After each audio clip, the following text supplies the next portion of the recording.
এবং সিভিল সার্ভিসের প্রিপারেশন যারা আসলে অনেক দিন পর্যন্ত কোনো পড়ালেখা করতেছেন না, তাদের মধ্যে এরকম মনে হতে পারে যে আপনি অনেক কিছু ভুলে গেছেন, আপনার কোনো কিছুই মনে নাই। আর বিষয়টা এরকমই।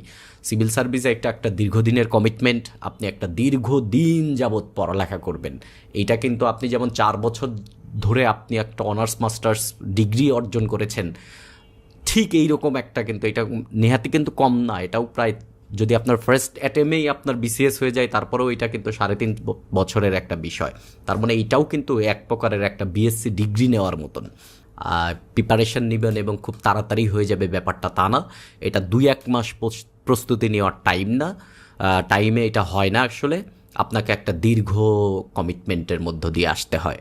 এবং সিভিল সার্ভিস প্রিপারেশনে এত দীর্ঘসূত্রতা কেন হয়, এটা নিয়ে আপনারা আসলে অনেকেই যারা প্রস্তুতি নিচ্ছেন এটা জানেন যে রিটেন খাতা দেখা আসলে একটা বিশাল বড় একটা কিছু। রিটেন খাতা দেখা, যে একটা খাতা, ধরেন আপনি যদি 60টা করে সাবজেক্টের পরীক্ষা দেন, তাহলে 10,000 ছাত্র যদি পরীক্ষা দেয়, তাহলে এখানে কিন্তু 70,000 খাতা, এবং প্রত্যেকটা খাতা 2 জন এক্সামিনার দেখবেন। এবং এই এক্সামিনার কিন্তু বাংলাদেশের খুবই টপ প্রোফাইল লেভেলের লোকজন। সো তারা কিন্তু শুধু এক্সামিনার না, তাদের আরও দৈনন্দিন কাজ থাকে। তারা হয়তো বা কোনো মন্ত্রণালয়ে, কোনো ইউনিভার্সিটিতে বা কোনো একটা রাষ্ট্রীয় কর্মে তারা আছেন। তাদের দৈনন্দিন কর্মের পাশাপাশি কিন্তু এক্সট্রা দায়িত্ব হিসেবে এই কাজটা তারা করেন। আবার থার্ড এক্সামিনারের কাছে দিয়ে কোনো খাতা চেক করা, এটা একটা দীর্ঘসূত্রিতা থাকে। তো আশা করি আমাদের মধ্যে এখন ভালো পরিবর্তন আসবে। তবে একটা বিষয় হচ্ছে, আপনি এই মুহূর্তে যদি পড়ালেখা আসলে ছেড়ে দেন, এটা আসলে ক্ষতিগ্রস্ত যে হবে সে আপনিই হবেন। মানে আপনার এই পড়ালেখা আবার নতুন করে পড়ালেখা করতে হবে, প্রথম থেকে আবার ওভারভিউ দিতে হবে। এটা একটা মানে হতাশ হয়ে যাবেন আপনি। আবার পড়তে যাবেন, যখন দেখবেন মনে নাই, তখন হতাশ হয়ে যাবেন। এই রকম হতাশার কারণেই আমরা আমাদের পারফরমেন্স ধীরে ধীরে ডাউন করে ফেলি। কনফিডেন্স লেভেল বাড়াইতে হবে ভাই, কনফিডেন্স লেভেল। এবং কনফিডেন্স লেভেল তখনই বাড়বে, এইরকম না, কনফিডেন্স লেভেল কোনো জাদুবিদ্যা না যে আপনি ঘরে বসে বসে আপনার কনফিডেন্স লেভেল বাড়ায় ফেলবেন যে আরে আমার তো সব মনে থাকে, এইরকম বিষয়টা না। কনফিডেন্স লেভেল বাড়ানোর একটাই উপায়, আরেকজনের সাথে ওই টপিক নিয়ে আলাপ আলোচনা করা। আপনি যখন আপনার একজন সহপাঠীর সাথে, যিনিও সিভিল সার্ভিসের প্রিপারেশন নিচ্ছে, তার সাথে আপনি যখন আলাপ আলোচনা করবেন, ধরেন আজকেই আমরা মধ্যযুগের শেষ লেকচার দিব আমরা বাংলা সাহিত্যের, এইখান থেকে আমরা অনেক কিছু জিনিস জানবো। আমরা রামায়ণ জানবো, আমরা মহাভারত জানবো, আমরা রোমান্টিক প্রণয় উপাখ্যান জানবো, অনেক কিছু জানবো। তো এইগুলো বিষয় নিয়ে আপনি যখন আপনার একজন বন্ধুর কাছে 20 মিনিট কথা বলবেন, এবং আপনার বন্ধু আপনার কথা মুগ্ধ হয়ে শুনবে, এবং শোনার পরে সে আপনাকে 2-1টা ভালো ভালো কথা বলবে, তার কথা থেকে আপনি আপনার ভেতরে কনফিডেন্সটা পাবেন যে আমার ভেতর তো মনে থাকে। কনফিডেন্স কোনো জাদুবিদ্যা না যে ঘরে বসে বসে নিজের কনফিডেন্স বেড়ে যায়। কনফিডেন্স হচ্ছে একটা পজিটিভ ফিডব্যাক মেকানিজমে কাজ করে। আপনাকে যখন সে বলবে যে আরে তোর তো, আপনি গল্প করবেন ফার্স্ট, দেন আপনার বন্ধু আপনাকে খুব মন থেকে, মানুষ মন থেকে বলতেছে না মজা করে বলতেছে, এটা তার কথায় বোঝা যায়।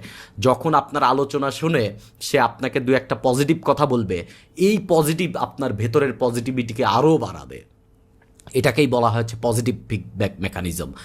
দেন এটা আরও ধীরে ধীরে বুস্ট আপ হবে, এবং একসময় আপনি কনফিডেন্ট হয়ে যাবেন এমন যে সিভিল সার্ভিস প্রিপারেশনের 3টা ধাপ, এই ধাপ শুধু আপনাকে অংশগ্রহণ করতে হবে, আপনি সাকসেসফুলি এই জিনিসটা ডান করে ফেলবেন আর কি। বিষয়টা এইরকম। সুপারিশপ্রাপ্ত হয়েছে বা জয়েন করেছে অধিকাংশকেই আমরা চিনি, সে জানতো যে সে ক্যাডার হবে, কিন্তু বক্তব্যের সময় বিভিন্ন সময় বলতো এইখানে নসিবের ব্যাপার আছে, আল্লাহ তাআলা নসিবে কী রাখছে, এইরকম এই সমস্ত কথা সে মুখে বললেও সে ভিতর ভিতর জানতো যে সে খুব কনফিডেন্ট ছিল যে এটা আমার হয়ে যাবে। আবার অনেক ছেলেপেলেকেই দেখছি, ধরেন এক বাংলা সাহিত্য বা এক সিভিল সার্ভিসের প্রিপারেশান, ধরেন রেগুলার বেসিসে 8-9 ঘন্টা ধরে পড়তেছে, গত 5-6 বছর যাবৎ সে পড়তেছে একই জিনিস বারবার বারবার বারবার বারবার সে পড়তেইছে। এতে করে পড়তে পড়তে পড়তে পড়তে যে ঘটনা ঘটতেছে, সে তার কনফিডেন্স লেভেলকে কমায় ফেলতেছে। এবং আমি আলোচনায় সবসময় একটা কথা বলি, নিজের ব্রেইনকে প্রেশারাইজড করতে হবে। প্রেশারাইজড করা মানে কি, আমি বারবার বলি ভাই, আমার সিভিল সার্ভিস প্রিপারেশন আমারও আগে কোনো কিছু মনে থাকতো না, এবং আমি আগে ম্যাথ পড়াতাম, এবং আমি কোনোদিন কোচিংয়ে পড়াই বা যেখানেই পড়াই না কেন, আমার ম্যাথ পড়ানোর সময়, ইভেন আমি যখন ইউনিভার্সিটিতে ম্যাথমেটিক্স পড়িয়েছি, তখন আমি হুবহু একটা ম্যাথ আমি লিখতে পারতাম না হুবহু বই থেকে। আমি বই দেখেও পড়াতাম না, বই থেকে আমি ডাইরেক্ট লিখতেও পারতাম না। আমি এক আন্দাজে একটা ম্যাথ লিখে ওই ম্যাথ সলভ করে ফেলতাম। এতে করে কি হতো, আমার উত্তর দেখতে অনেক বিদ্যুৎ হইতো, অনেক বড় সড়ো উত্তর হতো, কিন্তু আমি খুব কনফিডেন্ট থাকতাম যে এটা সলভ করে ফেলা যাবে। আন্দাজে আন্দাজে আমি লিখতাম। একই জিনিস যদি আপনি বারবার বারবার বারবার করতে থাকেন তাহলে আপনার কনফিডেন্স লেভেল ডাউন হয়ে যাবে। সো নিজের কনফিডেন্স লেভেল বাড়ানোর একটাই উপায় পজিটিভ ফিডব্যাক মেকানিজম। আপনি আপনার ডেলিভারি দিবেন আপনার একজন ফ্রেন্ডকে বা আপনার প্রিপারেশনে যিনি আপনার আশপাশে আছেন তাকে, দেন সে আপনাকে আপনার রিভিউ দিবে যে আপনার পড়ালেখার আসলে অবস্থা কী, এবং তার রিভিউ দেখে আপনি আসলে বুঝবেন যে আপনার অবস্থাটা কি এবং আপনি আসলে ফিউচারে কত দূর আগাতে পারবেন। এটা সব বোঝা যায় ভাই, সব আপনি বুঝে যাবেন যে আপনার অবস্থাটা কি। সিভিল সার্ভিস প্রিপারেশনে আমি বারবার বলি ভাই, নিজের ব্রেইনটাকে বারবার নাড়াচাড়া দিতে হবে। নাড়াচাড়া বলতে হচ্ছে, আমার কখনোই মনে থাকতো না, মানে একটা জিনিস স্পেসিফিকভাবে কখনোই মনে রাখতে পারতাম না, বাট মনে রাখার জন্য আমি ধরেন আজকে রাত্রে কিছু ইনফরমেশন পড়লাম, কালকে সকালে আপনি ঘুম থেকে উঠে ব্রাশ ট্রাশ করা বাদ দিয়ে বিছানায় বসে আমি চোখ বন্ধ করে এই জিনিসগুলো মনে করার ট্রাই করতাম এবং ব্রেনকে খুব প্রেশার দিতাম। আমি যখন ইংলিশ লিটারেচার পড়তাম তখন আমি কোনো নামটাম মনে রাখার জন্য ধরেন আপনি 20 মিনিট আধা ঘন্টা পড়ালেখা করছি, এরপরে যা বিছানায় শুয়ে শুয়ে আমি এটা জোর করে মনে করার চেষ্টা করতাম এবং মাথা টাথা ব্যথা হয়ে যেত ভাই, মাথা ব্যথা হয়ে যেত। এবং যখন আপনি নিজের মধ্যে কামনেসটা নিয়ে আসবেন, একবারে আপনি বসে মাথা চোখটা বন্ধ করে আপনি এই জিনিসগুলো চিন্তা করবেন এবং আপনার ব্রেনে ওই জিনিসগুলো আবার ব্যাক আসবে, এইটাকেই বলা হয় হচ্ছে আসলে মেইন রিভিউ দেওয়া। এবং এই কাজটা করা শুরু করেন, যারা প্রিলিমিনারি প্রস্তুতি নিচ্ছেন তারা বুঝতে পারবেন যে ঘটনা কি আসলে হবে। ওকে, আজকের আমাদের আলোচনা শুরু করি। আমরা আজকের শুরুতে আলাপ আলোচনা আমরা আজকে মধ্যযুগ শেষ দিয়ে ফেলবো। তো প্রথম আমরা আলাপ আলোচনা শুরু করব হচ্ছে রামায়ণ নিয়ে। রামায়ণ কিন্তু আমাদের অনুবাদ সাহিত্যের একটা বিশাল ব্যাপার আর কি, অনুবাদ সাহিত্য, এবং এইখান থেকে আসলে অনুবাদ সাহিত্যটা শুরু হয়েছে। রামায়ণ আপনারা জানেন, এই পৃথিবীতে হচ্ছে কয়েকটা মহাকাব্য আছে যেগুলো হচ্ছে জাত মহাকাব্য। মহাকাব্য মানে জাত মহাকাব্য বলে। তার মধ্যে একটা হচ্ছে রামায়ণ, একটা হচ্ছে মহাভারত, একটা হচ্ছে ইলিয়াড, একটা ওডেসি। এবং রামায়ণ হচ্ছে খুবই প্রাচীন একটা, আর আমরা কোনো ধর্মীয় কথা বলতেছি না কিন্তু, ঠিক আছে, আমরা যেটা বলতেছি সাহিত্যের কথা, ঠিক আছে, এটা কিন্তু সাহিত্যের কথা আমরা বলতেছি, নট ধর্ম মিলায় ফেললে চলবে না, ঠিক আছে। সো ধর্মীয় রামায়ণ যে ধর্মগ্রন্থ সেইটা অ্যাকচুয়ালি সংস্কৃত ভাষায় লেখা, সেইটা নিয়ে আমরা কথা বলতেছি না, আমরা রামায়ণের অনুবাদ এইগুলো নিয়ে কথা বলতেছি। রামায়ণ মেইনলি রচিত হয়, এটা খুবই প্রাচীন একটা গ্রন্থ, খ্রিস্টপূর্ব 4th শতকে, তার 4th শতকে, তার মানে যীশুখ্রিস্টের জন্মেরও প্রায় 400 বছর আগে এটা রচিত হয়েছে। এটা সংস্কৃত ভাষার একটা গ্রন্থ এবং এটা 7 খণ্ডে 24,000 শ্লোক আছে। শ্লোক কি এক একটা ছড়া বা এক একটা, এটা তো আসলে কাব্যের মতন লেখা, ধরেন এক একটা ছোট ছোট যে কাব্য, সেই কাব্যগুলোকে বলা হচ্ছে শ্লোক। যেমন আপনি আমাদের ধরেন ছোট্ট একটা অংশ, এটাই হচ্ছে একটা শ্লোক বলে। এটাও একটা, যেহেতু কাব্য একটা ছন্দে রচিত, অনুষ্টুপ ছন্দে এটা হচ্ছে রচিত, অনুষ্টুপ ছন্দ বলে এটাকে, অনুষ্টুপ ছন্দ এটাতে রচিত। প্রিলিমিনারির জন্য এটা আপনার জানাটা খুবই জরুরি। এটা রচনা করেন হচ্ছে বাল্মীকি, এই রামায়ণের রচয়িতা বাল্মীকি। তার আসল নাম হচ্ছে দস্যু রত্নকর। এটা আপনাকে বলি, এই যে রত্নকর তিনি ছিলেন ডাকাত, দুর্দর্শ ডাকাত আর কি, মানুষ টানুষ মেরে ফেলতো, ডাকাতি করতো এরকম। তো তিনি একদিন একজন সাধু মানে হচ্ছে হিন্দু পণ্ডিত, খুবই বড় সড় মানে সাধু, তিনি হচ্ছে জঙ্গলের রাস্তা দিয়ে যাচ্ছেন। এই মুহূর্তে হচ্ছে দস্যু রত্নকর তাকে আটক করছে, তাকে অ্যাটাক করছে। তখন সাধু তার ভেতরে যে পাওয়ার আছে তার সাথে কথাবার্তা বলছে এবং সাধুর ভিতর থেকে যে পজিটিভিটি ছড়াইছে, এই পজিটিভিটি দেখে দস্যু রত্নকর তার জীবনভর যে পাপ করছেন, এই পাপ নিয়ে তিনি খুবই অনুতপ্ত হয়েছেন এবং বলছেন আমাকে দীক্ষা দেন, আমি ধর্মের পথে আসতে চাই। তখন হচ্ছে দস্যু রত্নকর তিনি হচ্ছেন ধর্মের লাইনে আসছে এবং তিনিও সাধু হয়েছেন। তো তিনিও ধ্যান করেন সাধু বাবার সাথে। তো দস্যু রত্নকর একদিন গাছের নিচে বসে ধ্যান করতেছেন, ধ্যানে এতই মগ্ন হয়েছেন, তার মানে তিনি ধর্মের দিকে এতই বেশি বায়াসড হয়ে গেছেন বা এতই বেশি মনোযোগ দিয়ে ফেলছেন যে পুরা আর এক সাধু হয়ে গেছেন তিনি। গাছের নিচে বসে তিনি ধ্যান করতেছেন, ধ্যান করতে করতে ধরেন যে দিন চলে যায়, সপ্তাহ চলে যায়, এইরকম অবস্থা হয়ে যায় তার, সে ধ্যানেই থাকে। তো ধ্যান করতে করতে এই সময় সাধু বাবা আসছেন। সাধু বাবা এসে দেখে গাছের নিচে বসে দস্যু রত্নকর ধ্যান করতেছেন। সে ধ্যান করতে করতে তার এমন হয়ে গেছে যে তার শরীরে উই পোকা বাসা বেঁধে ফেলছে। তার হাঁটুর নিচে টিচে দিয়ে, পায়ের নিচে টিচে দিয়ে উই পোকা বাসা বেঁধে ফেলছে। তার শরীরে কোনো ফিলিংস নাই, সে পুরা ধ্যানে আছে। তখন সাধু বাবা তাকে ডাক দিছেন, বলছেন যে তুমি যে ধ্যান করতেছো, উই পোকা চারদিক থেকে বাসা বেঁধে ফেলছে, তুমি বুঝতেইছো না। আজ থেকে তোমার নাম বাল্মীকি। বাল্মীকি শব্দের অর্থ হচ্ছে উই পোকার ঢিপি। তো আজ থেকে তোমার নাম বাল্মীকি। তো সেই থেকে আসলে দস্যু রত্নকরের নাম হচ্ছে বাল্মীকি, এবং তিনিই রামায়ণ রচনা করেন আর কি। এখন একটা জিনিস মাথায় রাখবেন, রামায়ণ কিন্তু ধর্মগ্রন্থ এবং এটা সংস্কৃত ভাষায়। মধ্যযুগে সংস্কৃত ভাষাটা ছিলেন হচ্ছে ব্রাহ্মণদের ভাষা, হিন্দু ধর্মের যারা রথী মহারথী তাদের ভাষা। তো এই সাধারণ মানুষের ভাষায় এইটা অনুবাদ করা ছিল এক প্রকারের পাপ। মানে আপনি সংস্কৃত ধর্মগ্রন্থ যদি আপনি বাংলায় অনুবাদ করেন, এইটা জমিদাররা বা ওই টাইপের রাজারা আপনাকে এটা করতে দিবে না, এবং এটা পাপ হবে। ব্রাহ্মণরা বলবে এটা পাপ হবে, এটা করতেই দিবে না। কিন্তু যখন মুসলমান শাসকরা আসছে 1204-এর পরে এই অঞ্চলে, তখন মুসলমানরা কিন্তু চাইছে যে এটার অনুবাদ হোক, আমরা গল্পটা ভালো মতন বুঝি যে ধর্মগ্রন্থের ভিতরে গল্পটা কি। এই জন্য ধর্মগ্রন্থের অনুবাদের পেছনে কিন্তু এই মুসলমানদের একটা হাত আছে, তারা এটা অনুবাদটা করাইছে। তো গিয়াসউদ্দিন আজম শাহের সভাকবি ছিলেন হচ্ছে কীর্তিবাস ওঝা। এই কীর্তিবাস ওঝাই সর্বপ্রথম রামায়ণের অনুবাদ করেন। সর্বপ্রথম তিনিই রামায়ণের অনুবাদ করেন, এবং তার অনুবাদটাই হচ্ছে সবচেয়ে বেশি জনপ্রিয় অনুবাদ। তিনি অনুবাদের নাম রামায়ণ দেন নাই, তিনি অনুবাদের নাম দিয়েছিলেন হচ্ছে শ্রীকৃষ্ণ শ্রীরাম পাঞ্চালী, শ্রীরাম পাঞ্চালী নামে তিনি অনুবাদ করেন। তিনিই শ্রেষ্ঠ অনুবাদক, এবং এই অনুবাদ থেকেই বাংলা সাহিত্যে অনুবাদের যাত্রা শুরু হয়। রামায়ণের অনুবাদের পর থেকেই অ্যাকচুয়ালি অনুবাদের যাত্রা শুরু হয়।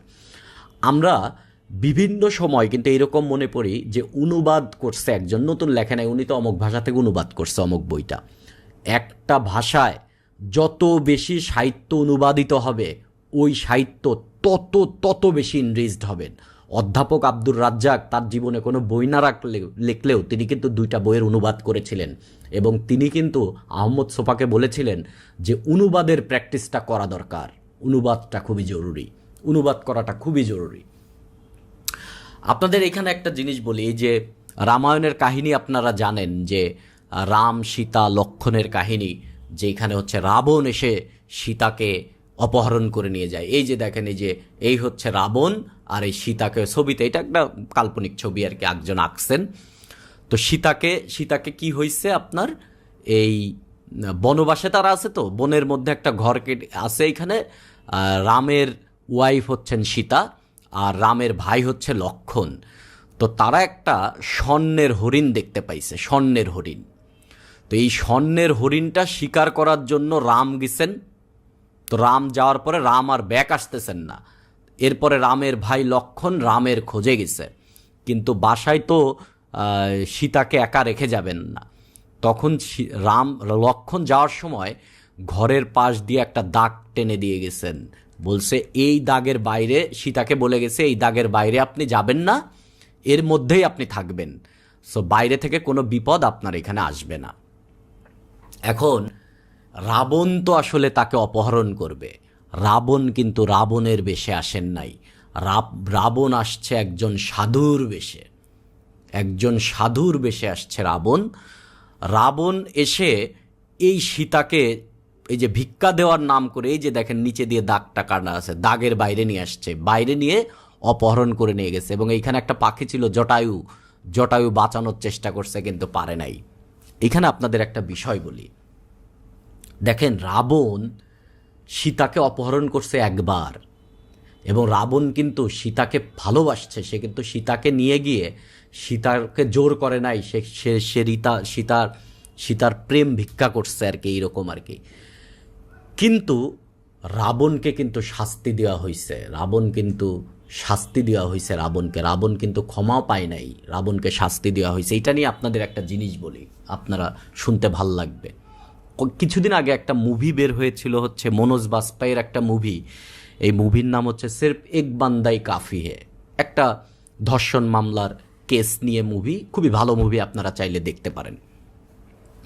এই মুভিতে মনোজ বাজপেয়ী একটা ডায়লগ দেয় যে রাবণ সীতাকে অপহরণ করছে একবার, কিন্তু আমরা প্রত্যেক বছর রাবণের মূর্তি বানায় আমরা রাবণের মূর্তিকে ধ্বংস করি প্রত্যেক বছর, কিন্তু সে অন্যায় করছিল একবার, সৃষ্টিকর্তা তারকে মাপ করেন নাই।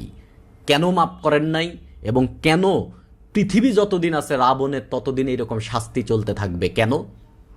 কেননা রাবণের বেশে সে অন্যায়টা করেন নাই, রাবণ সাধুর বেশে সে অন্যায়টা করছে। তার মানে এরপর থেকে পৃথিবীতে যত সাধু জন্ম নিবে প্রত্যেকটা সাধুকে মানুষ সন্দেহ করবে, প্রত্যেকটা সাধুকে মানুষ সন্দেহ করবে যে এর ভেতরে অন্যায় থাকতে পারে। এই জন্য ধরেন আমাদের মধ্যে সমাজে অনেক ভালো ভালো হুজুর আছেন, আবার অনেক হুজুর আছেন যে হুজুরদেরকে দেখলে আমরা সন্দেহ করি, বা ম্যাক্সিমাম হুজুরকে দেখলে আমরা সন্দেহ করি। কেননা কিছু কিছু হুজুর আসলে অন্যায় করেন, যার প্রেক্ষাপটে আমরা অন্যান্য হুজুরকে দেখলেও সন্দেহ করি। অন্যায় কে করতেছে এটা ইম্পর্টেন্ট না, কার বেশে আপনি অন্যায় করতেছেন এটা খুবই ইম্পর্টেন্ট, এটা খুবই ইম্পর্টেন্ট। এটা আপনারা চাইলে মুভিটা দেখতে পারেন, মুভিটা খুবই ভালো মুভি। ওকে, এই টাইমের যে অনুবাদ, এটা কিন্তু আক্ষরিক অনুবাদ না, সবই ভাবানুবাদ। তার মানে মেইন গল্পটার ধাঁচে অনুবাদটা হয়েছে, নিজের মতন করে এরা লিখছে। মধ্যযুগের প্রথম মহিলা কবির নাম হচ্ছে চন্দ্রাবতী। তিনি কিন্তু আমাদের ময়মনসিংহ অঞ্চলের, নেত্রকোনা অঞ্চলের দ্বিজবংশী দাস হচ্ছে ওই মঙ্গল কাব্যের রাইটার, মনসা মঙ্গলের রাইটার, তার মেয়ে হচ্ছে চন্দ্রাবতী কিন্তু এইটার অনুবাদ করেছিলেন, এই দ্বিজবংশী দাসের এইটার অনুবাদ করেছিলেন, তিনিও ভাব অনুবাদ করেছিলেন। কিন্তু তিনি মূলত সীতার যে দুঃখ, সীতার কষ্টের দিকে বেশি ফোকাস দিছিলেন, মেইন গল্পের দিকে তিনি বেশি ফোকাস দেন নাই। মূলত তিনি নিজেকে সীতা চরিত্রে কল্পনা করেছিলেন, কেননা তার জীবনেও একটা দুঃখ আছে। তিনিও কিন্তু সারা জীবনে বিয়ে করেন নাই, তিনি হচ্ছে জয়নন্দ নামে তার একটা বন্ধুর সাথে প্রেম করতো ছোটবেলায়, পরে জয়নন্দ আর একটা মুসলমান মেয়ের সাথে প্রেমে আরেক জায়গায় চলে গেছে, তারপরে ভুল বুঝে আবার চন্দ্রাবতীর কাছে আসছে, কিন্তু চন্দ্রাবতী তাকে আর গ্রহণ করে নাই, বলছে তুমি তো আগেই একবার ভেঙে গেছো, তো তোমাকে আমি আর নিব না। তখন জয়নন্দ পানিতে ঝাঁপ দিয়ে আত্মহত্যা করে, এবং এরপরে আসলে চন্দ্রাবতী আর কোনো দিন বিয়ে করেন নাই। এই জন্য চন্দ্রাবতী তার দুঃখকে সীতার দুঃখের সাথে তিনি রচনা করছেন। এই জন্য চন্দ্রাবতীর এই রামায়ণের অনুবাদকে বলা হয় হচ্ছে সীতায়ন আর কি, শুধু সীতার দুঃখের কথা বলছে আর কি। এবং চন্দ্রাবতী যে অনুবাদটা করেছিলেন সেই অনুবাদটা এখনও কলকাতা বিশ্ববিদ্যালয়ে আছে, মেইন পাণ্ডুলিপিটা এখনও আছে। তো রামায়ণ সম্পর্কে যতটুকু জানলেন এইটুকু জানলেই চলবে। এরপরে আরেকটা জাত মহাকাব্য হচ্ছে মহাভারত, সবচেয়ে বড় মহাকাব্য, এটা সবচেয়ে বড়, এবং এটা এতই বড় যে এটা বলা হয়েছে যা নেই ভারতে তা নেই মহাভারতে, একটা প্রবন্ধ আর কি, মানে একটা প্রবাদ বাক্য আর কি, এত বড় মহাভারত। এইখানে 18টি অধ্যায়, প্রায় 1 লাখ শ্লোক আছে, কোথায় কোথায় 85,000 লেখা আছে, বাট 1 লাখেরও বেশি শ্লোক আছে এর মধ্যে।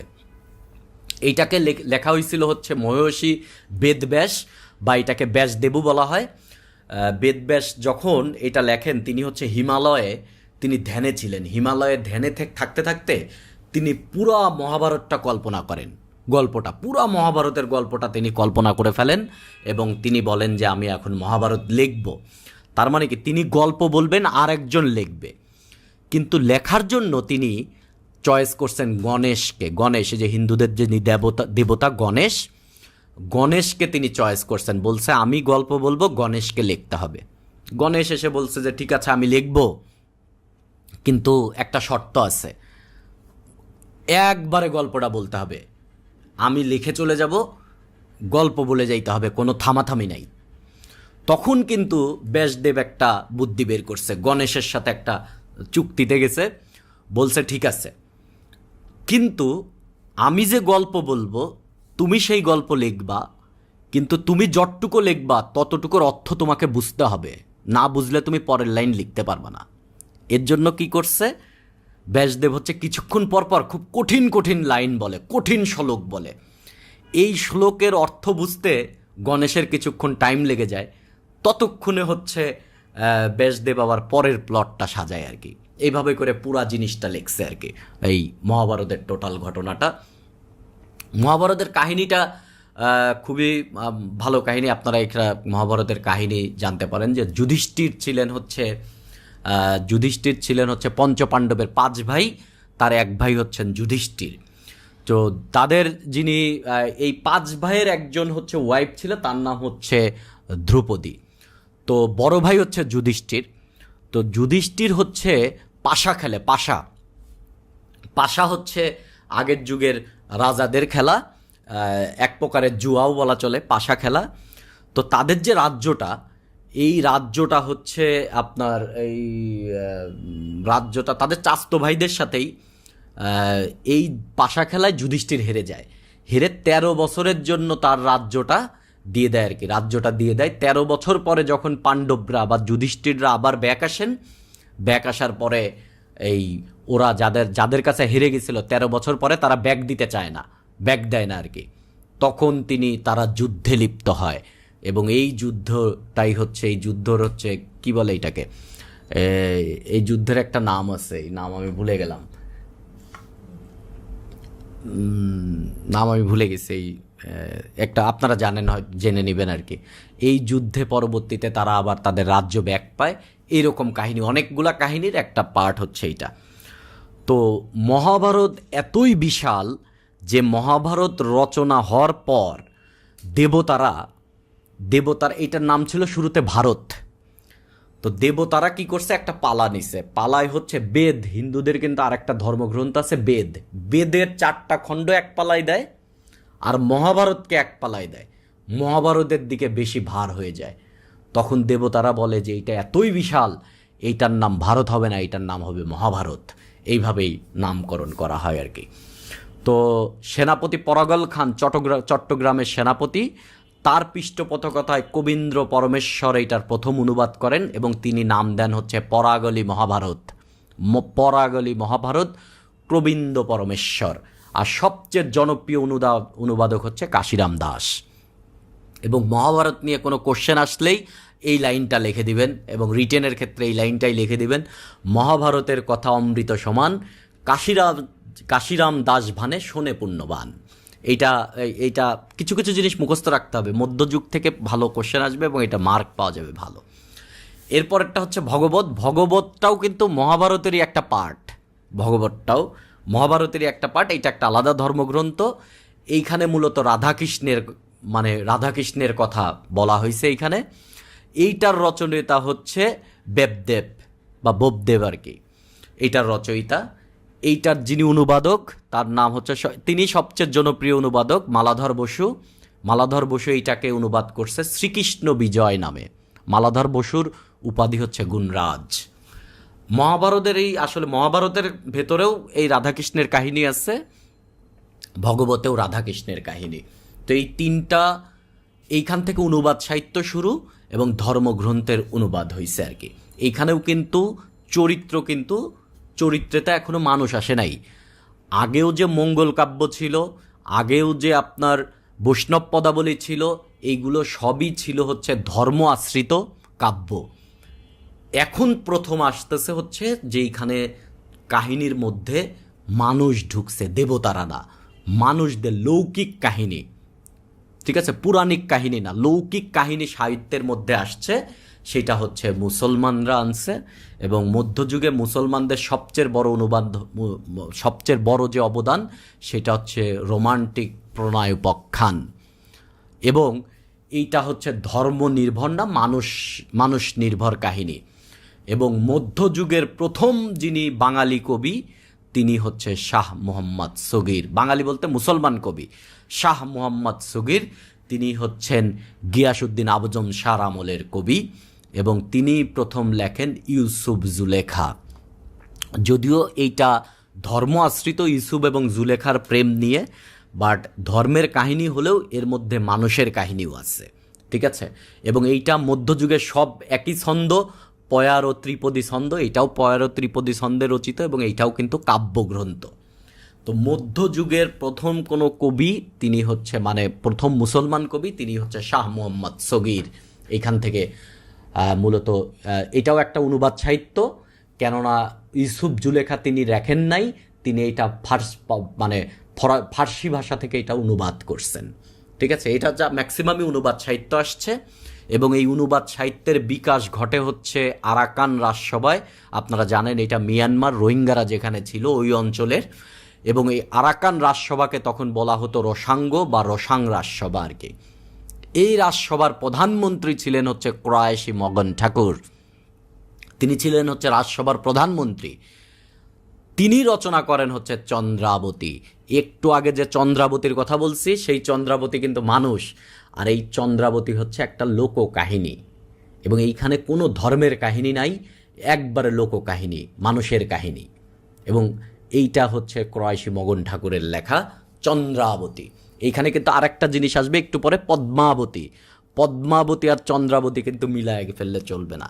পদ্মাবতী লেখছেন আরেকজন, চন্দ্রাবতী লেখছেন হচ্ছে ক্রয়াশী মগন ঠাকুর। পদ্মাবতী আমরা পড়বো যখন আলাউল পড়বো তখন।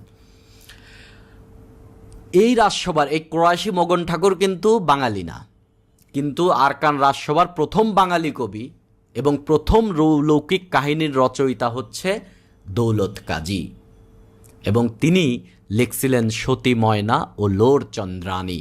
যদিও তিনি ডাইরেক্ট লেখেন নাই, তিনি হিন্দি কবি সাধনের ময়নাসত থেকে এটা অনুবাদ করছেন, হিন্দি রাইটার থেকে এটা অনুবাদ করছেন সতী ময়না লোর চন্দ্রানী। এইখানে তিনজনের কাহিনী, একজন হচ্ছে লোর রাজা বা লোরক রাজা, তার ওয়াইফ হচ্ছে ময়না, সে খুবই সতী মেয়ে, এবং লোর রাজা আর একজনের প্রেমে পড়ছে, তার নাম হচ্ছে চন্দ্রানী। এই হচ্ছে ঘটনা হচ্ছে লোর রাজা বা লোরক রাজার বউ হচ্ছে ময়না, সে খুবই ভালো মেয়ে, সতী মেয়ে, খুব সংসার ধর্ম পালন করে। তো লোর রাজা একবার মৃগয়ায় গেছে হরিণ শিকারে গিয়ে সে এক দরবেশ বাবার কাছে চন্দ্রানীকে দেখে নাই, চন্দ্রানীর গল্প শুনছে। চন্দ্রানী আবার আরেকজনের বউ। তো চন্দ্রানীর গল্প শুনেই সে চন্দ্রানীর প্রেমে পড়ে গেছে। এইবার সে চলে গেছে সিংহলের গিয়ে চন্দ্রানীর এলাকায় চলে গেছে। চন্দ্রানীর এলাকায় গিয়ে সে চন্দ্রানীকে আবার প্রেমে করছে, চন্দ্রানীকে বিয়ে করছে, চন্দ্রানীর ওইখানে থাকতে গেছে, ময়নার কথা সে গেছে ভুলে। এইখানে কিন্তু কোনো ধর্মের কাহিনী না, পুরা লৌকিক কাহিনী, সতী ময়না লোর চন্দ্রানী। যদিও দৌলত কাজী এটা শেষ করতে পারেন নাই, দৌলত কাজী হচ্ছে 2টা খণ্ড লিখেছিলেন। দৌলত কাজীর শিষ্য 20 বছর পর মহাকবি আলাওল এসে শেষ অংশ লিখছে। বাট আপনাকে যদি বলা হয় সতী ময়না লোর চন্দ্রানী কার লেখা, আপনি বলবেন দৌলত কাজী। ঠিক আছে, এবং এই দৌলত কাজী একমাত্র প্রথম বাঙালি বা মুসলমান কবি যিনি ব্রুজবলি ভাষাকেও ব্যবহার করছে, এবং ব্রুজবলি ভাষাকে লৌকিক কাহিনীতে ব্যবহার করছে। ব্রুজবলিকে মানে আগের ব্রুজবলি কিন্তু সবই ছিল, আপনারা আগের আলোচনা শুনেছেন, সবই আগের যত ব্রুজবলি ভাষার সাহিত্য রচনা ছিল এগুলো সব বৈষ্ণব সাহিত্য, বৈষ্ণব পদাবলিতে, কিন্তু এইখানে লৌকিক কাহিনীতে কিন্তু তিনি এই ব্রুজবলি ভাষা ব্যবহার করছেন। ওকে, রোসাঙ্গ রাজসভার বা আরাকান রাজসভার একজন বিশাল বড় মানুষ হচ্ছে মহাকবি আলাওল। এবং আলাওল কিন্তু প্রথমে কবি ছিলেন না, আলাওল হচ্ছে গানের উস্তাদ। গান তিনি গাইতেন, গান লিখতেন, গানের সুর করতেন, এবং রোমান্টিক প্রণয় উপাখ্যানে তিনি শ্রেষ্ঠ কবি।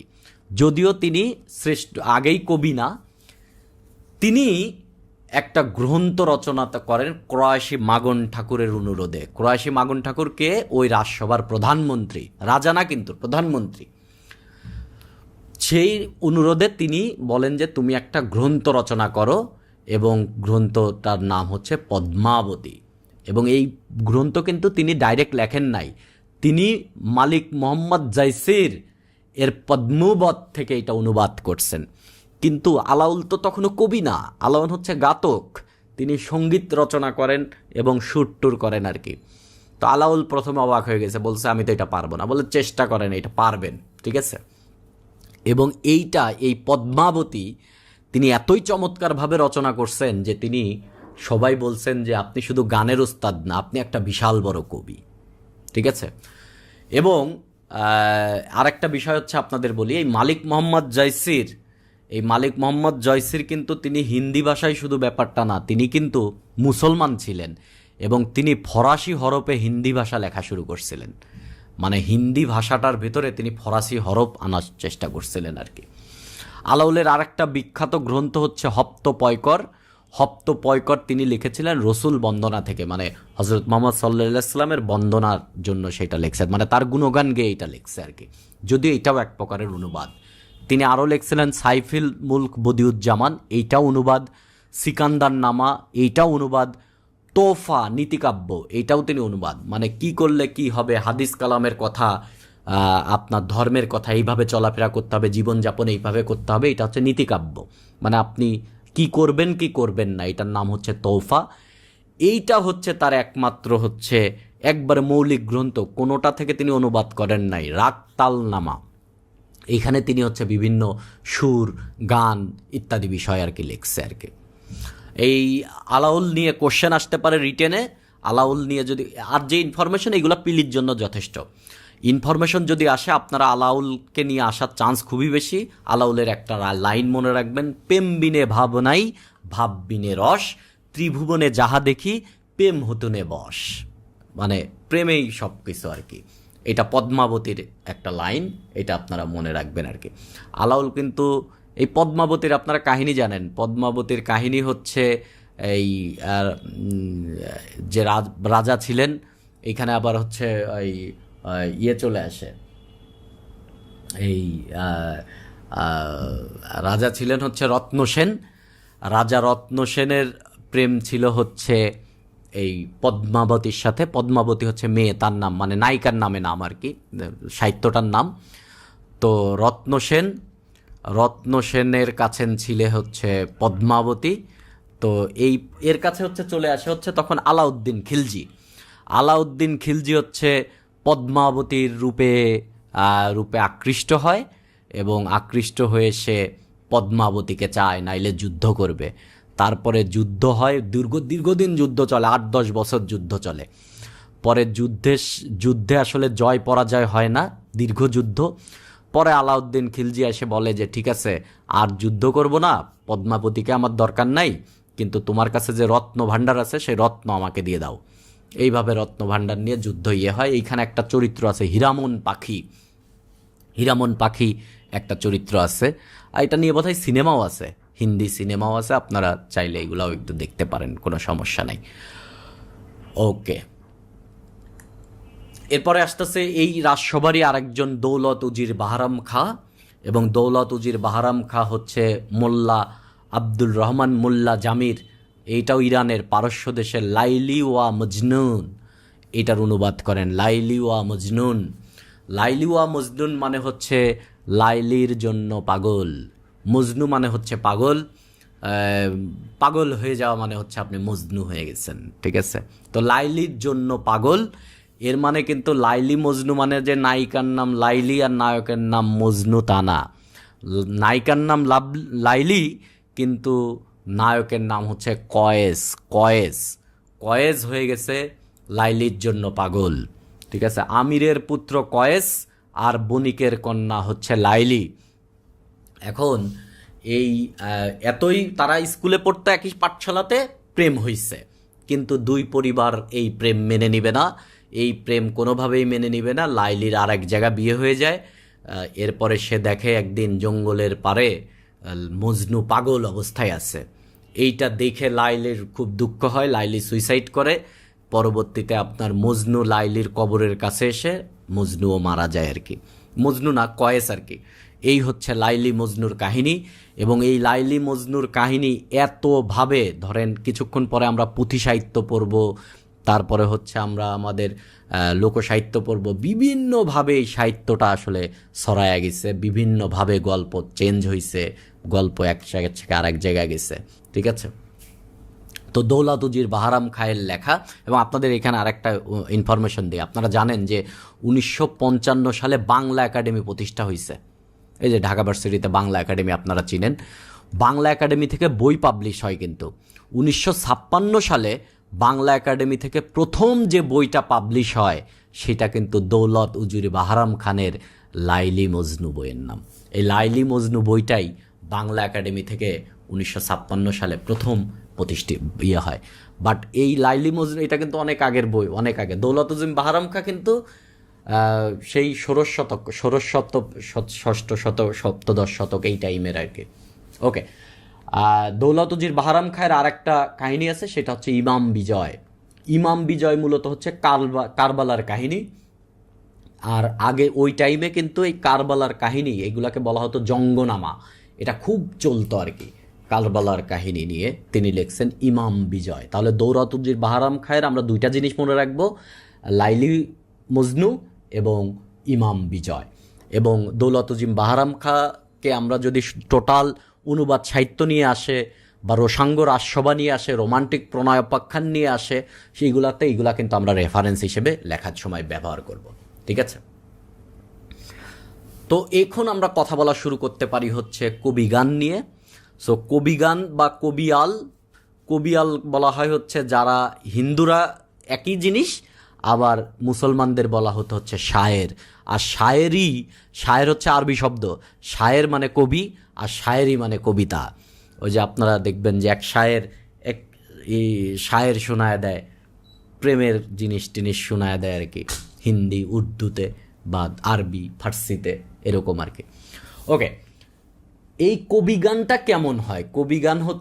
কবিগান এই যে এখানে যে ছবি দেখতেছেন এটা ডাইরেক্ট হচ্ছে অ্যান্টনি ফ্রিঙ্গি, একটা অ্যান্টনি ফ্রিঙ্গিকে নিয়ে একটা বাংলা চলচ্চিত্র আছে নাম জাতিস্বর, যেটা অ্যান্টনি ফ্রিঙ্গিকে নিয়ে চরিত্রে অভিনয় করছেন হচ্ছে প্রসেনজিৎ।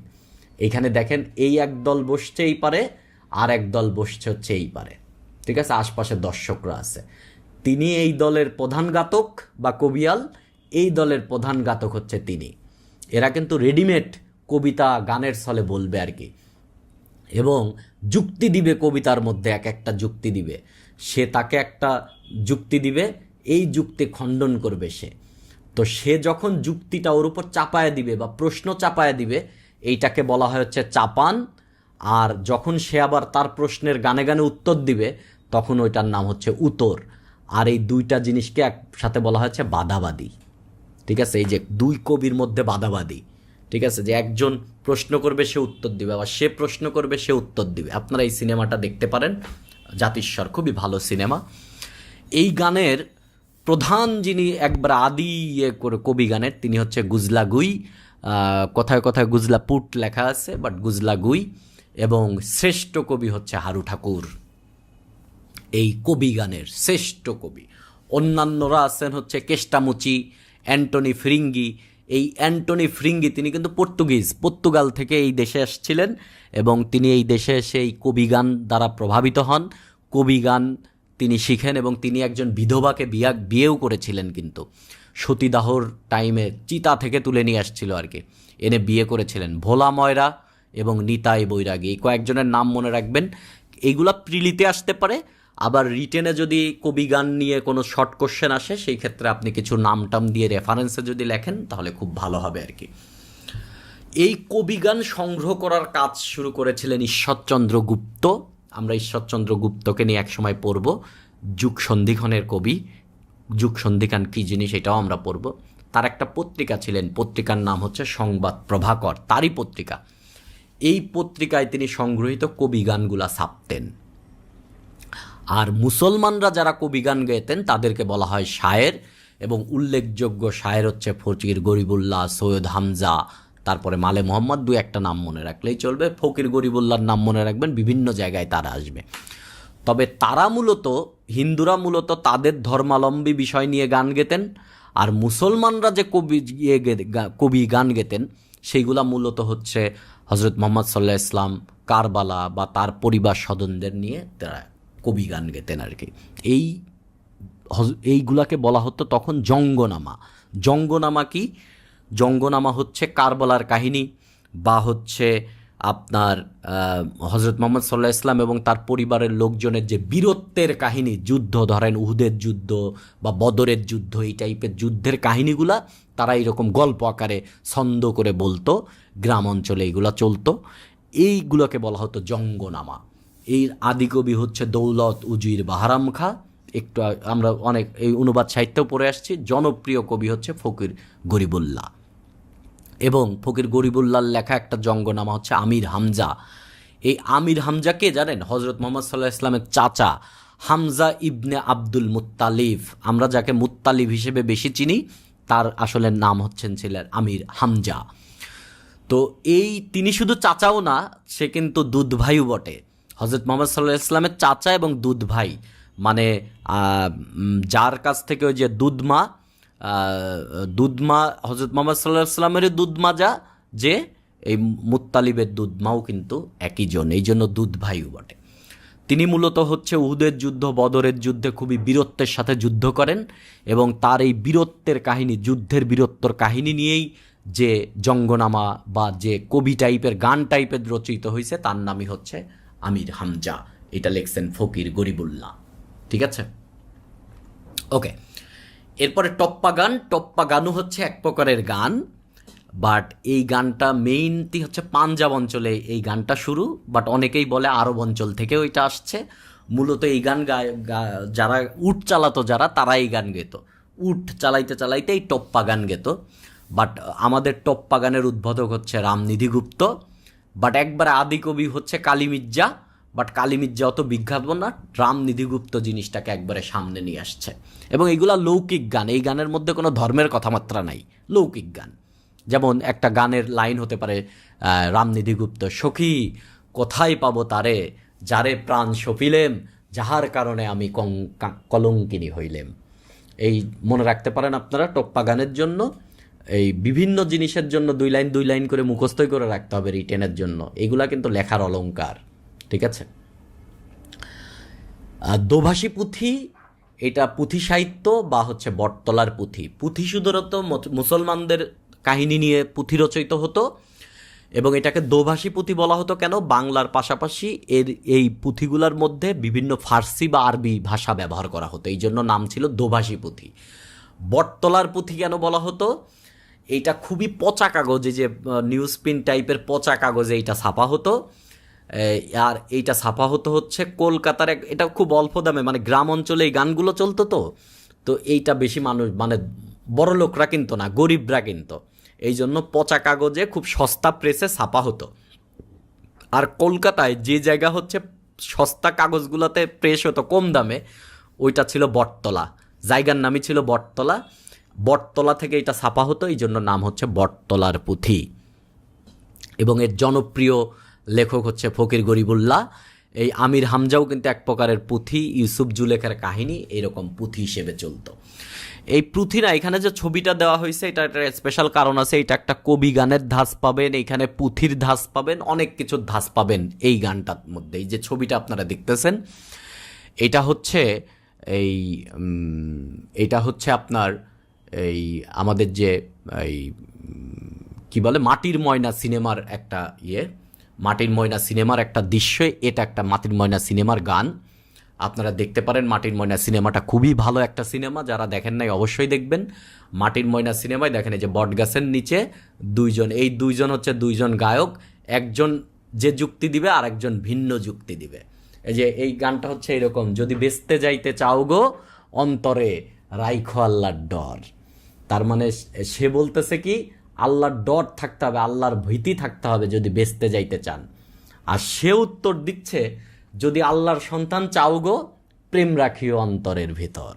তার মানে সে বলতেছে আল্লাহকে পাইতে হলে প্রেম লাগবে, আর সে বলতেছে ভয় ডর লাগবে। এই যে দুইজনকে যুক্তিভেদ করতেছে। গানটা শুনেন, খুবই ভালো গান। তারেক মাসুদের জীবনের শ্রেষ্ঠ একটা চলচ্চিত্র হচ্ছে মাটির ময়না। এই মাটির ময়নার মধ্যে সেই রকম একটা ভাবের করছে। আপনারা আগের মুভিটা বললাম, ওইটাও দেখতে পারেন, খুবই ভালো মুভি। জাতিস্বর হিন্দু ধর্মাবলম্বীদের, আপনারা জানেন তারা পুনর্জন্মে বিশ্বাস করে। তো আগের জন্মের স্মৃতি যে মনে করতে পারে হিন্দু ধর্মে, তাদেরকে বলা হয় হচ্ছে জাতিস্বর। যে আপনি আগের জন্মের স্মৃতি মনে করতে পারেন যদি। তো এই সিনেমাটা হচ্ছে জাতিস্বর, এবং এইটা কিন্তু কবি সুমনের একটা গান থেকে এই সিনেমাটা অনুপ্রাণিত হয়ে এই সিনেমাটা আসছে। গানটার নামও জাতিস্বর। অমরত্বের প্রত্যাশা নেই, নেই কোনো দাবি দেওয়া, এই নশ্বর জীবনের মানে শুধু তোমাকে চাওয়া। এবং এই গানটাও শুনতে পারেন, খুবই ভালো গান যারা শোনেন নাই। ওকে, ডাক ও খনার বচন নিয়ে ম্যাক্সিমাম কথা বাজারে যা প্রচলিত আছে সবই ধারণা করা কথা, এর কোনো ভিত্তি নাই, এর কোনো যোগ্য কোনো প্রমাণ নাই। তবে ডাক এবং ডাক বচন বা খনার বচন আর কি, ডাক হচ্ছে মূলত জ্যোতির্বিদ্যা টাইপের, আপনার ভবিষ্যৎ নিয়ে কথা বলবে, আসমান জমিন নিয়ে কথাবার্তা বলবে, এইগুলা হচ্ছে বা গৃহস্থলী সম্পর্কিত যে প্রবাদ প্রবচরণ আছে এইগুলাকে বলা হচ্ছে ডাক। আর আবহাওয়া এবং কৃষিকাজ নিয়ে যে সমস্ত আছে এটাকে বলা হয় হচ্ছে খনার বচন। তাহলে দুইটা জিনিস আলাদা আলাদা জিনিস, ঠিক আছে। এবং ডাকের উৎপত্তি হচ্ছে বৌদ্ধ সমাজে, যে জ্যোতির্বিদ্যা সম্পর্কিত বিষয়। এই যে খনা, যে এই খনা আসল নাম বলা হয় লীলাবতী, যদিও এর কোনো ভিত্তি নাই, মানে কেউ জানে না, ঠিক আছে, লীলাবতী। এবং লীলাবতীর স্বামীর নাম ছিলেন মিহির। এই মিহির কিন্তু আবার জ্যোতির্বিজ্ঞানে পারদর্শী ছিলেন এবং গণিত শাস্ত্রে পারদর্শী ছিলেন। মিহিরের পিতা ছিলেন হচ্ছে বরা। বরা ছিলেন রাজা বিক্রমাদিত্যের একজন জ্যোতির্বিদ, খুব পণ্ডিত মানুষ, এবং মিহিরও সেই রাজসভায় ছিলেন। কিন্তু লীলাবতী ছিলেন খুবই জ্ঞানী এবং তিনি কৃষিকাজ ভবিষ্যৎবাণী করতে পারতেন, জ্যোতির্বিদ্যাতেও তার অনেক পারদর্শী ছিল। কিন্তু আপনি চিন্তা করেন, বউ যদি স্বামীর চাইতেও জ্ঞানী হয়ে যায় তাহলে ওই আমলে কিন্তু এটা স্বামীর জন্য খুবই ডিস্টার্বিং। তো এই বউ যেন স্বামীকে না ছাড়ায়া যেতে পারে, শ্বশুরকে না ছাড়ায়া যেতে পারে, এই জন্য খনা যেন কথা না বলতে পারে, এই জন্য খনার জিভ কেটে দেওয়া হয়। খনার জিভ কেটে দেওয়া হয়। এই খনা বলতে হচ্ছে লীলাবতীর জিভ কেটে দিলে তিনি কথা বলতে পারতেন না, কিন্তু খন খন আওয়াজ করতে পারতেন, এই জন্য তার নাম হইছে খনা। অনেকে আবার মনে করেন যে তিনি খুব ভালো সময়, মানে ভালো একটা ক্ষণে জন্মগ্রহণ করেছিলেন, এই জন্য তার নাম খনা। খনা নাম দেওয়া হয়, বাট এটার কোনোটারই আসলে কোনো ভিত্তি নাই। তবে এইটা কিন্তু মধ্যযুগেরও আগে। অনেকেই মনে করেন যে এইটা অন্ধকার যুগে লেখা, এবং অনেকেই মনে করেন এইগুলো হচ্ছে প্রাচীন যুগে লেখা। আবার অনেকেই মনে করেন খনা বা লীলাবতী নামে কেউ ছিলই না, এইগুলা মানুষের মুখে মুখে চলে আসছে এই কথাগুলো, এবং এইটা সবাই নাম দিয়ে দিছে খনার বচন, এবং একটা নাম নিয়ে আসছে লীলাবতী। আসলে ব্যাপারটা কি কেউ প্রমাণিত কোনো কিছু নাই, কেননা অনেক পুরাতন কাহিনী। এই খনার বচন কেমন, এইগুলো সাধারণত কৃষিকাজ নিয়ে বলা হয়। যেমন এখানে আমি দুইটা খনার বচন আপনাদের দিচ্ছি। 16 চাষে মূলা, তার অর্ধেকে তুলা, তার অর্ধেকে ধান, বিনা চাষে পান। চাষ দেওয়া মানে কি জানেন, যে ক্ষেতে ট্রাক্টর দিয়ে যে ক্ষেতের মাটি উলট পালট করে ফেলে, এই বা কোদাল দিয়ে উলট পালট করে ফেলে, এটা হচ্ছে বলা হয় হচ্ছে চাষ দেওয়া, ক্ষেতে চাষ দেওয়া। চাষ দিয়ে আপনি ফসল বপন করবেন। তো মূলা আপনারা দেখছেন, মূলা তো মাটির অনেক গভীরে যায়, তার মানে মাটিটা হতে হবে নরম, একবারে মাটিকে অনেকবার চাষ দিতে হবে। তার মানে একই মাটিকে আপনি অনেকবার চাষ দিবেন, 16 বারই দিতে হবে তা না, অনেকবার চাষ দিয়ে মাটিটাকে নরম করতে হবে।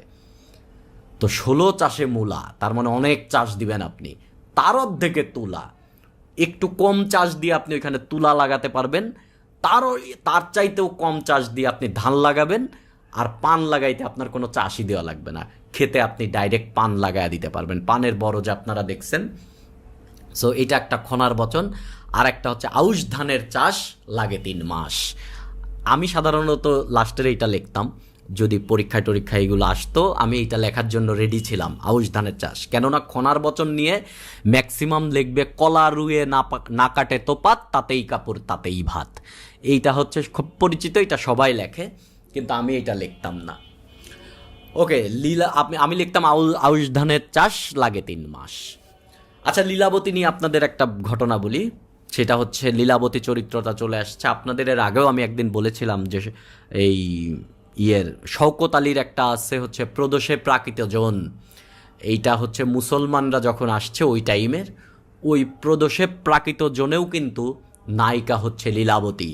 লীলাবতী হচ্ছে একজনের স্ত্রী, বাট তার স্বামী তাকে নেয় না, স্বামী পরিত্যক্তা। আর নায়ক হচ্ছে শ্যামাঙ্গ। তো শ্যামাঙ্গ যাত্রাপথে পথ হারায় লীলাবতীর গ্রামে আসে, লীলাবতীর সৌন্দর্যে লীলাবতীর সাথে প্রেম হয়, মুসলমানরা আসে, পালায়া যায়, তারপরে তাকে ধাওয়া করে, লীলাবতীর স্বামী আবার আসে, এইরকম একটা কাহিনী আর কি। লীলাবতীকে নিয়ে শ্যামাঙ্গ পালায়া যায়, যদিও সে পালাতে পারে নাই, তাকে লাস্টের দিকে মেরে ফেলা হয়, শ্যামাঙ্গ মারা যায় আর কি। তো এখানে শওকত ওসমানের আপনারা একটা জিনিস জানেন, প্রদেশে প্রাকৃত জন, এইখানে নায়িকাও কিন্তু লীলাবতী এবং নায়ক চরিত্রটা হচ্ছে শ্যামাঙ্গ। ঠিক আছে, ওকে। এরপর আমরা কথা বলতে পারি লোকসাহিত্য নিয়ে। লোকসাহিত্য মানে হচ্ছে মানুষের মুখে মুখে যে সাহিত্য ঘুরে বেড়ায় সেইটাই লোকসাহিত্য। সাহিত্য দুই ধরনের, একটা হচ্ছে মুখে মুখে আর একটা হচ্ছে লিখিতভাবে।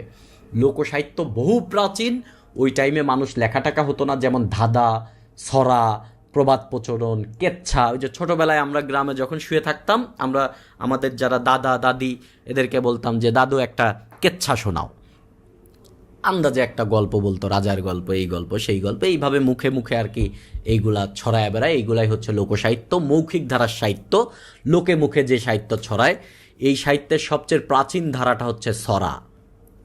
এছাড়াও ধাঁধা, প্রবাদ প্রচলন, কেচ্ছা ইত্যাদিও লোকসাহিত্যের অংশ। ঠিক আছে, সো লোকসাহিত্য নিয়ে কথা বলতে গেলে এখানে গীতিকা চলে আসবে। আর গীতিকা হচ্ছে লোকসাহিত্যেরই একটা পার্ট, বাট এটা হচ্ছে গায়ে গেয়ে সুরে সুরে গেয়ে আপনি একটা কাহিনী বলবেন। কেচ্ছা হচ্ছে আপনি গল্প বলবেন, ওই গল্পটাই যদি আপনি গানে গানে বলেন তাহলে ওইটা হয়ে যাবে গীতিকা। গীতিকা আসলেই তিনটা গীতিকা আছে বাংলা সাহিত্যে, একটা হচ্ছে নাদ গীতিকা, ময়মনসিংহ গীতিকা আর পূর্ববঙ্গ গীতিকা। ময়মনসিংহ বানানটা দেখেন আর কি। নাদ গীতিকা আসলে নাদপন্থী সাধকদের গীতিকা, সাধক এদেরকে বলা হচ্ছে যোগী, এই যে এই টাইপের যোগী আর কি। এরা একটা বিভিন্ন, এরা না হিন্দু না মুসলমান না খ্রিস্টান না বৌদ্ধ, এরা একটা যোগী আর কি। এদের কাজই হচ্ছে ধরেন ধ্যান ধারণা এগুলা করা। এবং এদের সাহিত্যকে একত্রিত করেন হচ্ছে ভাষাবিজ্ঞানী স্যার জর্জ আব্রাহাম গিয়ারসন।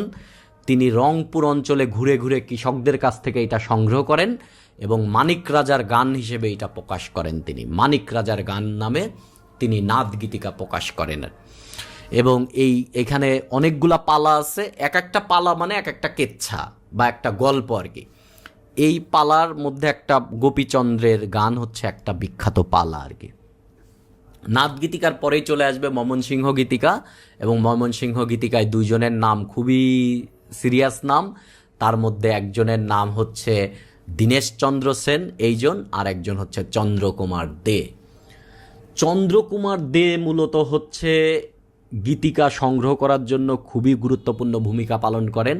1913 সালে ময়মনসিংহ অঞ্চল থেকে একটা পত্রিকা বের হতো, তার নাম হচ্ছে সৌরভ পত্রিকা।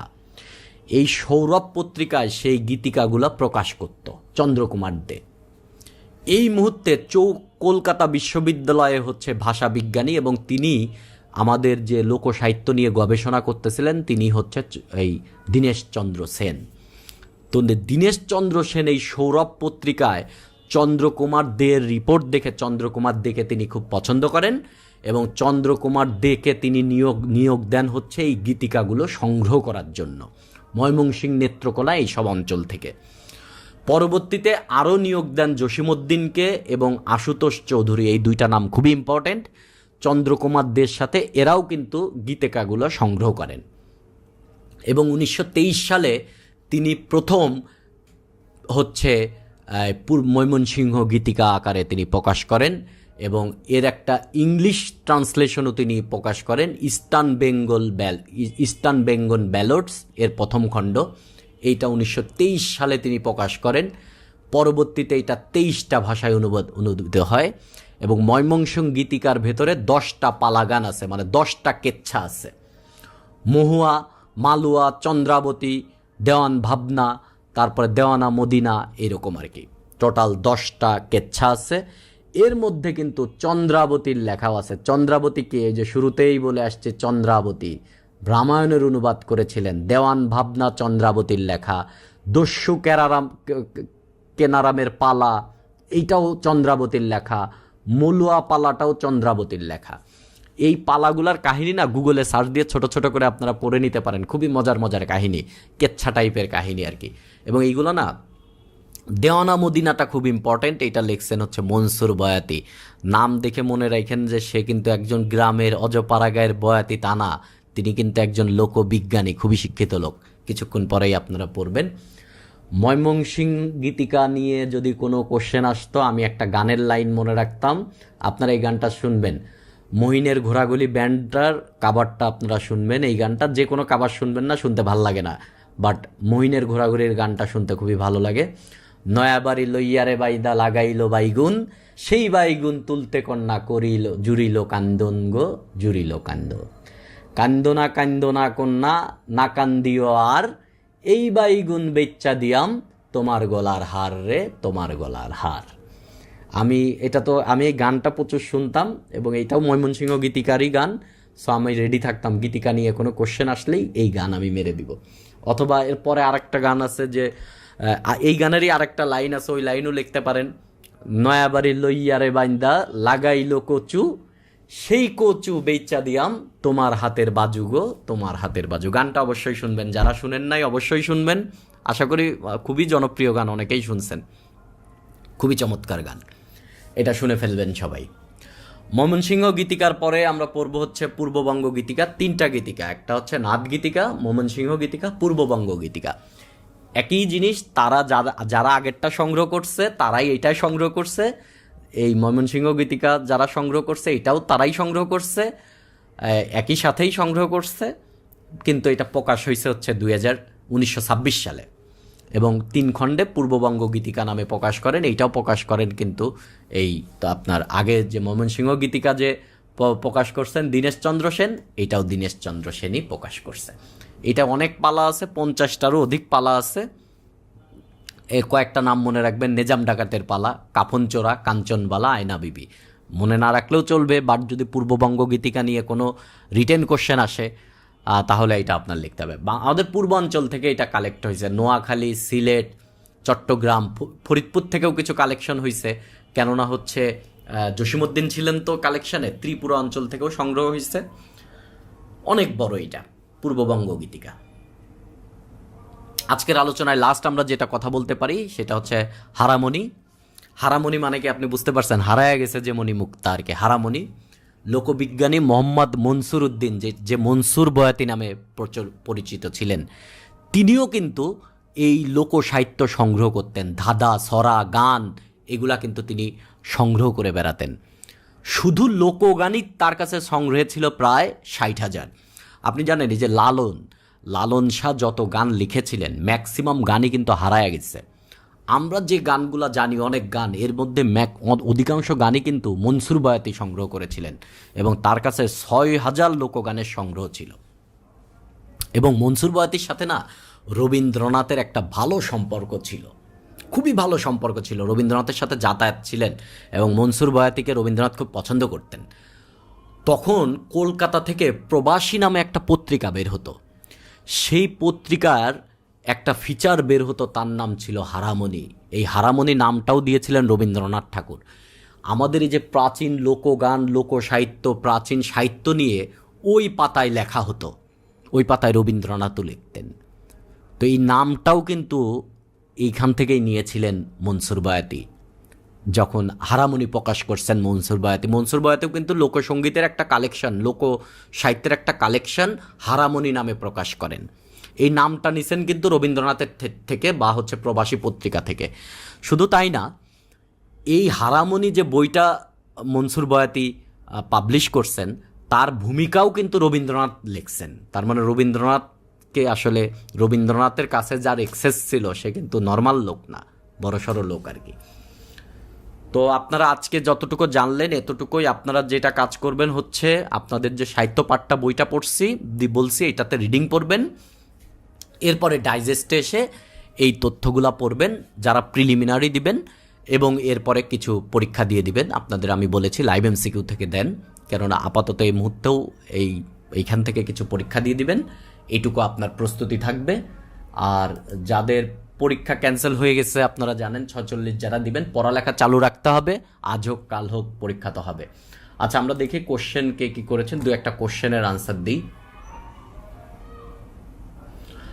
একজন লিখেছেন 47তম প্রিলি দিব, আমরা কি এখনই সায়েন্স আওয়ার বইটা পড়বো? অবশ্যই সায়েন্স আওয়ার বইটা আগে রিডিং পড়বেন, একটা অধ্যায়। ধরেন আপনি জীববিজ্ঞান পড়তেছেন, জীববিজ্ঞান পুরা সায়েন্স আওয়ার আগে রিডিং দিয়ে নেবেন, এরপরে ডাইজেস্টে যাবেন। ডাইজেস্ট থেকে আপনি জীববিজ্ঞান পড়বেন, এরপরে আপনি এমসিকিউ পরীক্ষা দিবেন। আপনার প্রস্তুতি হবে এরকম 47 দেন 48। কুরুক্ষেত্রের যুদ্ধ, রাইট, ওই যে আমরা ভুলে গেছিলাম মহাভারতের যে যুধিষ্ঠির যে যুদ্ধ করছে ওইটাকে কুরুক্ষেত্রের যুদ্ধ বলে, অনেকেই এটা লিখে দিয়েছেন।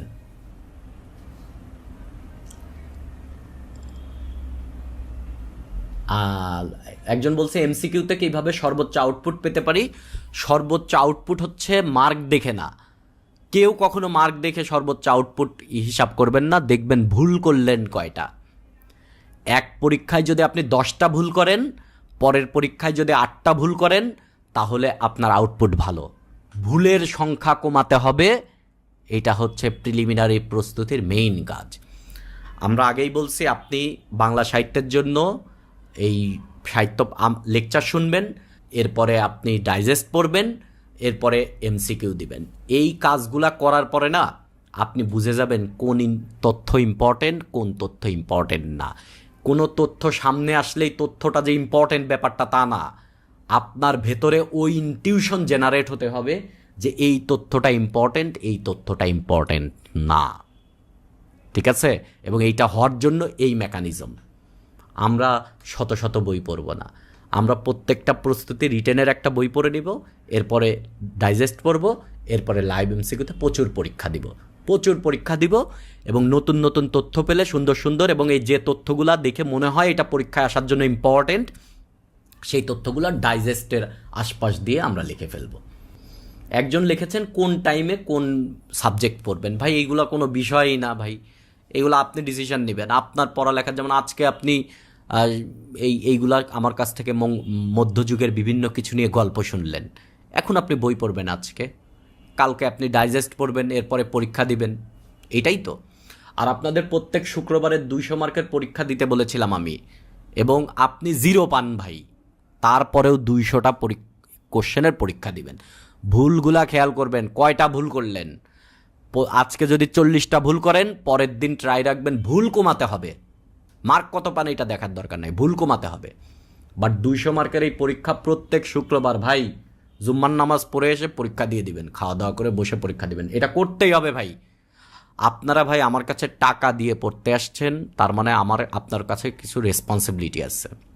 আমি বলবো যে ভাই আপনার যদি শক্ত করে কোনো কথা বলি, প্রিলি পাস করার জন্য পরীক্ষা দেওয়ার কোনো বিকল্প নাই। 200 মার্কের পরীক্ষা চলমান থাকতে হবে। এবং বিলিভ ইট অর নট, আমার কাছে যদি কেউ একটা পরামর্শ চায়, আমি এই একটা পরামর্শ দিব যে প্রচুর পরীক্ষা দিতে হবে, পরীক্ষার কোনো বিকল্প নাই। যতই পড়েন কিছুই মনে থাকবে না।